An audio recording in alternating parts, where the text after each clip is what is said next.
This is Inside Look. I'm Jeff Lyons, joined obviously by remote with our old friend Chad Sewich. How you doing, Chad?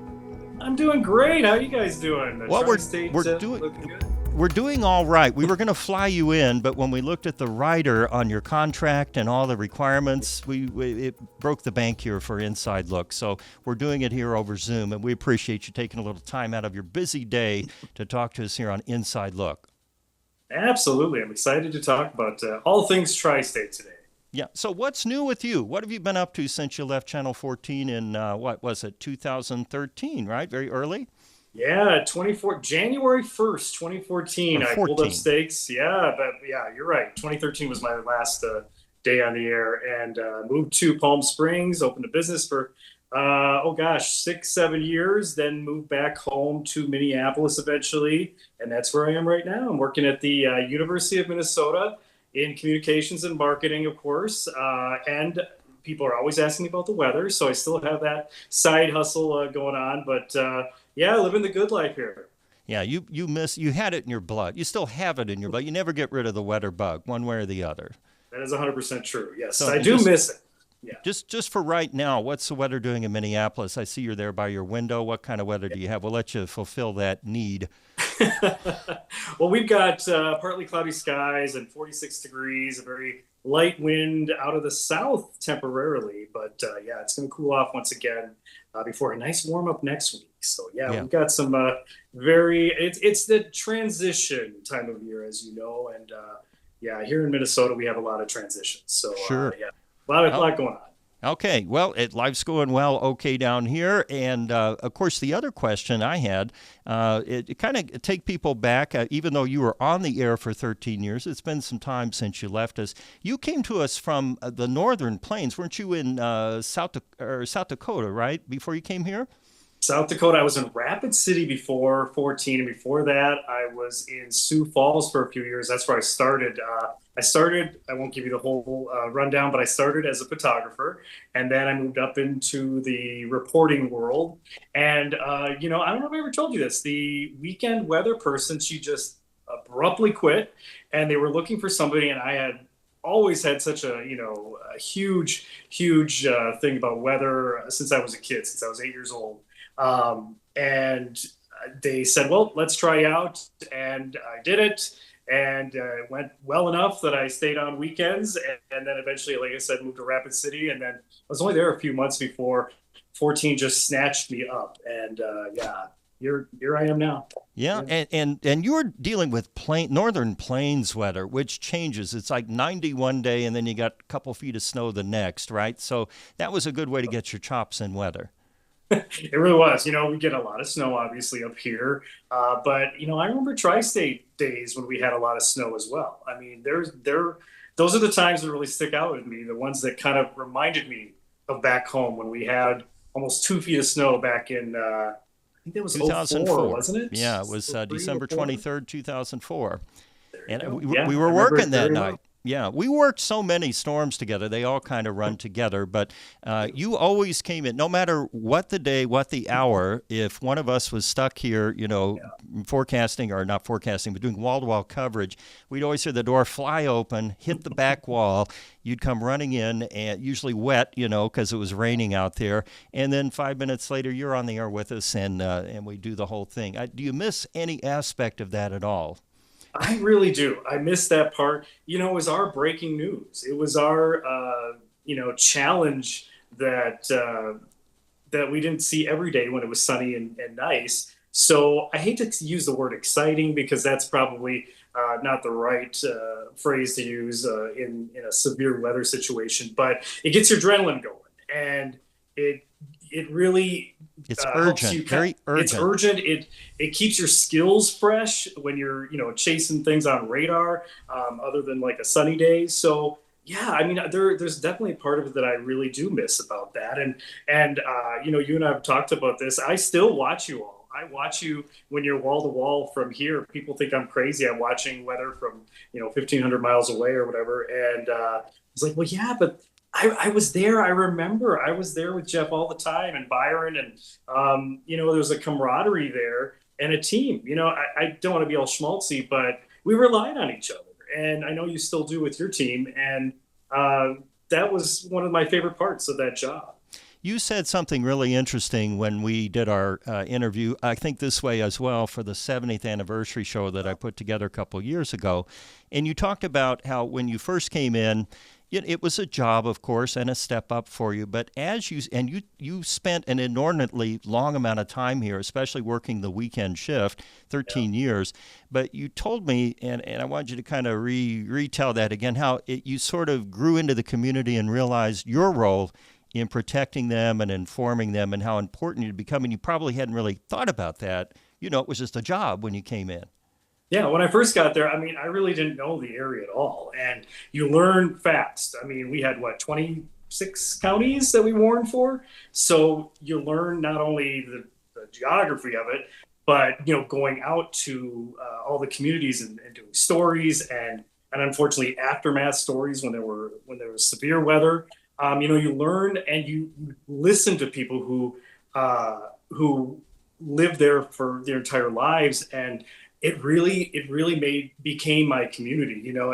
It felt like when I first got there, it was going to be a stepping stone. I'd be there for a couple of years, which is typical for many markets, especially for a weekend job. But I just got so connected. I had family there eventually, and a lot of good friends. And the Tri-State treated me really well, and in particular, the station did. We all became family. I remember times when, like, I was just thinking about this the other day, when we were just talking about the 2004 blizzard. David James staying there all night in a sleeping bag, so he would have to get through the snowstorm when it actually hit, and people picking other people up when we had big storms and they couldn't get through. It really was a family. It was my second family, and my parents were always so happy that I had you and Byron and the rest of the team to kind of look after me, and vice versa. I mean, it really was camaraderie at its finest. I mean, honestly, I still very good friends with most people that I ever worked with there. I wanted particularly to talk to you about November 6th. Of course, this is the 20th anniversary of that terrible night, the tornado, of course. And you were the guy. You were here. It was your shift. And you were the first on the air, so on and so forth, before the rest of us came in. And I wanted you just to kind of walk us through that day, because as I recall, prior to that night, it was a gorgeous day. It was sunny. We thought maybe we'd have a few thunderstorms that night. I think we had been in touch because there was like a slight risk or something, and we typically would talk. And it was kind of oh, you got this, okay, well, call me if you need anything. So kind of walk us through that day. You come into the station, and what happens? Sure. I came in about 1 or 2 o'clock, a little bit before my regular shift, but it was beautiful. You're right. And then as the night wore on a little bit, we started to see some cells develop off to the west, and we were under that risk, as you said. But it was not supposed to be this, big outbreak. And frankly, it really wasn't a huge outbreak. It was a very isolated, very severe, obviously, event that affected a lot of people. But again, it really was not supposed to be some huge event. But I want to say 10 o'clock, we started to really start to see these cells develop, and one in particular that started to roll in from the west. And I believe you came in, I started some coverage around 10:30, or continued our coverage after the 10 o'clock to keep people just informed of what was going on. It was very much an evolving situation. You came in around 11 o'clock or so, I'll just ballpark. And we were on the air until, well, through the night and into the next day, obviously. But, what I remember of that night is right around 2:15, 2:30, I can't recall exactly, but the tornado hit around 2. That's when we started to get those damage reports. First from Ellis Park, and it kept getting worse at Ellis Park. At first, it was just like, oh, they look like they have a little damage to trees or something. And then, obviously, it was much more significant at that. We had some reporters who happened to be in the area and were giving us eyewitness accounts. And so I'm trying to digest all this and relay it to everybody. You were at the wall tracking the storms that were still going through the tri-state at that point, obviously still. And it was one of those moments that once I heard about Newburgh. Frankly, that was the first time that it really hit me like, wow, this is a big deal. And that wasn't even before we heard. That was before we heard about Eastbrook, and there just wasn't any communication coming out of Eastbrook at that point, which is understandable because they had been cut off essentially. But once we started hearing that, I remember looking at you over at the wall and kind of giving this look like, yeah, this is the real deal. We've got some major damage. You can see it on the radar, but once you get those accounts, once you start to get those images too, that's when it really, really hits you. And of course, we were on the air all night long. I left around, I want to say 8 or 9 o'clock. I'll ballpark that in the next morning. You all were still on the air. I was living in Mount Vernon at the time. So it was about a 25, 30-minute drive. And just as I left the West Side, it just hit me because you're just on adrenaline and you're just in the moment and you're tracking and you're trying to, get the details and that kind of thing. So you're not really, really understanding the scope of it. And I just broke down. As in my entire career, that's the only time I wept until the entire time I got home, and then probably some after that. It just hit me like a ton of bricks because it was just so horrific. The statistic, not the statistics, but the facts coming out of that were okay. The fatalities have gone up, and the Eastbrook Mobile Home Park had pretty much flattened, and Newburgh got hit so hard too. And there was a little bit of guilt, maybe a lot of guilt. As much as we did, know in our positions, there's a responsibility that we put on ourselves and the community puts on us, and rightfully so. And so, what could I have done more? We had been on the air, but it happened at 2 a.m. Yeah, I really had to and we reconcile all that. did the soul searching because Yeah. we're thinking as we're doing this coverage. At least I'm thinking nobody's hearing this. I mean, at that, and you think back to 2005, so we didn't have smartphones. People could get on our website and get information, but there really wasn't that instantaneous way to communicate with people other than an actual cell phone call. And a lot of people, that's how they got their warning because they were asleep. And even though we had talked it up, I mean, we didn't talk it up. To be very honest, it was not expected to be a tornado. And in even talking with other meteorologists here in the Evansville market, it really, and the Weather Service, it really was a shocker. That particular night. And of course, November, we're not expecting severe weather that time of the year typically. Now, of course, every time a tree limb snaps, we're on it, because we are sort of sensitized by that. It's interesting you mentioned guilt because I felt the same way too. You always second guess. And I typically don't look back at the coverage because you can't pull it back in. But I remember looking at the coverage and lining up the timeline. And of course, by then we knew, okay, well, this was Eastbrook at such and such a time. But like you said, we didn't have confirmation coming in from the ground. You're thinking, why aren't I talking about, and of course it wouldn't have made a difference. But how did that affect you then going forward? So now, and of course we had more storms after that. How did that change maybe the way you did business? Yeah, I don't want to say I took things more seriously, but I was definitely more cognizant of the fact that, okay, so we're not under high risk.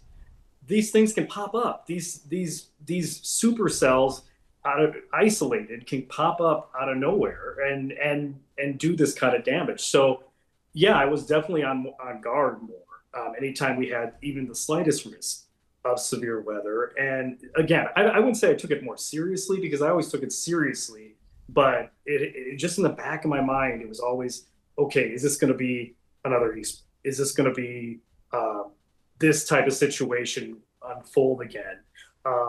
But I also have to say, it helped me sharpen my skills more too. I went back and studied that, and again, like you said, there's really not much we could have done more than what we did. And I don't want to, kind of sugarcoat that at all. But honestly, we did what we could, and it was just the time of night. And Yeah. weather radios were not the deal. Yeah, They and were. there was another impact too, and that was in the community. Then people started taking Yeah, us more seriously, and it was interesting because typically, if we would break in for a tornado warning or severe whatever it was, people would complain. I mean, you and I got a death threat for cutting in on a NASCAR yep, race one Sunday, and two were killed south of Fairfield. I'm sure you remember yeah, that. yep, Um, and then if you weren't on, even if it was not severe, now we're getting, people are calling saying, "Where are you?" And yep. so I'm thinking, well, okay, I get it. We'll be on more. But yeah, and of course, if you look at where we are today versus 20 years ago, it's kind of this hyper alert. We're Yes. constantly, vigilantly looking for this kind of situation, and hopefully, you know, we'll be able to deliver at that moment. I mean, we're set up to do that. But like I always say in weather, surprise is the worst word. I mean, you don't ever want surprise in connection with a forecast or a storm or anything. So you're talking Palm Springs weather. I guess flooding would be the big problem out there, right? When you lived out Uh, there, if yeah, it rains. when there are storms, drought was probably the biggest one. We only get a couple of inches a year, and there's a couple of years that we hardly got that. So drought, and then high winds were a big deal. Obviously, we're out in the desert and surrounded by mountains on three sides, and there would be high wind warnings, and not quite like a haboob, those big, dust storms you see coming, but close. There have been a couple times that we had to basically shelter in place because the winds and the dust were so bad. So that was definitely a new weather phenomenon for me. But I would never complain about living in Palm Springs. Sunny and 70 during the winter is hard to beat. It's very hard to beat, especially here in Minnesota in January and December. I love me some Minnesota, but boy, it gets rough. I'm not Yeah. gonna lie, it But gets you're rough. working at the University of Minnesota now, right? Are they the Golden Gophers? The Golden Gophers. Gophers. Yeah. Badgers are Wisconsin, right? I get all Yeah. those weird We don't animals. talk about the Badgers. Yeah. No, You're not Cornhuskers, I know that. So, uh, no, y- definitely not. No. no. So, what's your role there at the university now? Well, I have a fancy title, which is Strategic Communications and Marketing Manager. I work with orientation. So all the new students, we get 8 to 10,000 new students every year. And we have orientation starting at the end of May through classes beginning in August. So, and then we have this welcome week. So a lot goes into this planning. So that's what we're doing right now. And we have a January orientation for the half year new students. That we're gearing up for right now, but that's a much smaller amount. But yeah, it's a very busy job, but it's really rewarding. I love it. It's really fun. Yeah.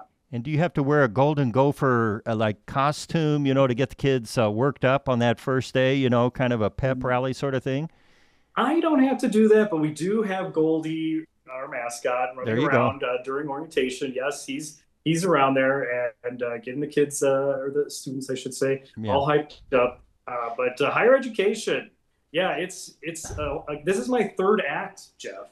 Yeah. I was a business owner, I was a weather guy, and now I'm in higher education. And if you would have told me when I was in college that I'd have basically three distinct careers, I would have never believed you. I thought you were going to be a writer, you're going to be a reporter, and you were going to die at that desk at the typewriter. And so that didn't quite happen. Yeah, But which is it's worked out well for you too. So oh yeah, and it's so I've had a good to good. see it. Now, Chad, next time you're in town, you have to Mhm. visit the Inside Look studio. It's Have to. posh, and we've got a good microphone for you here. We won't make you set up your own light in your phone just to talk to us down here in Evansville. So, do you get back home much down here? I guess I not really.